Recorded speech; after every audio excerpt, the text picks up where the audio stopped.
खुसी होस् सबै कुरामा शान्ति होस् खानेकुरामा चाहिँ मिनी जस्तो नहोस् पिनेमा राम्रो शुद्धि भाइ यता हाई स्यान्डेस हाई स्यान्डेस कहाँ हो अनि कहाँ हो सन्देश आती है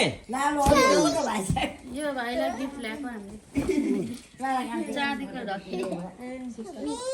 ए आज त पनि इन्भेस्टमेन्ट आयो त छोरोलाई अब यस्तै पैसा मासिहाल्छ खुसी दिदी हाई दादा हाई ढक्का चाहिँ ल्याउनु पर्छ हाई सकिएन नि त होइन सन्देशलाई नि यहाँ वरिपरि राख्नु एउटा फोटो खिच्नु मिनी हाई माम खाऊ कि अनि फोटो खिचौँ ल 9 बजीको माम भइदिइहाल्यो गणेश भगवानको यो भएको उतै पनि प्रसाद यसो लगाइदिएर भयो गणेशलाई त राखेछ प्रसादको टिको लो आम नाम नाम नाम नाम सुट टाउको छोडा न बाबा ल भयो भयो बुवा कहाँ त्यत्रो धेरै हो खै हान्दैछौ हानेको हो आमा पनि यसो छुनु नि मोमो भनिहाल्नु मामा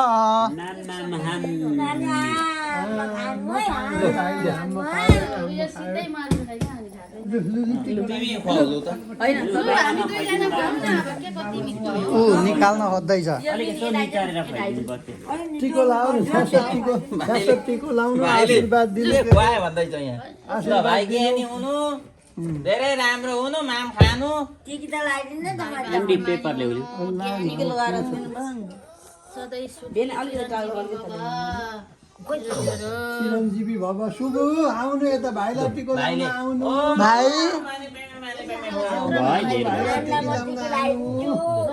भाग्यमानी हुनु ज्ञानी हुनु ल नितार बजी बहिनी पनि लाउँछ है बहिनीलाई टिका बाबा एकछिन हाम्रो यता खिचिहालौँ न एकछिन ल ड्याडी सुपनाथ पनि मम्मीको फोटो अरूको जानु न बाबा यता भाइको त के हुँदैन उसले नै गरिदिँदैछ सुबी पनि आउँछ त्यसो गर्दाखेरि यहाँ आउनु भाइलाई खुवाउनु आउनु भइगयो त लु भाइलाई खुवाउनु न माम यसरी देब्रे हातले हो या बिस्तारी खुवाउनु है म गर्न देब्रेले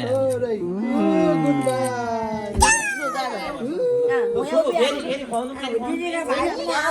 होइन त्यतिकै यसो बसेर फेरि खुवाउनु सुबु यहाँ आउनुपर्छ कि भाइलाई हेर्नु भाइलाई भाइलाई यहाँबाट हेर्नु भाइको पङ्क्स मिलाइदिनु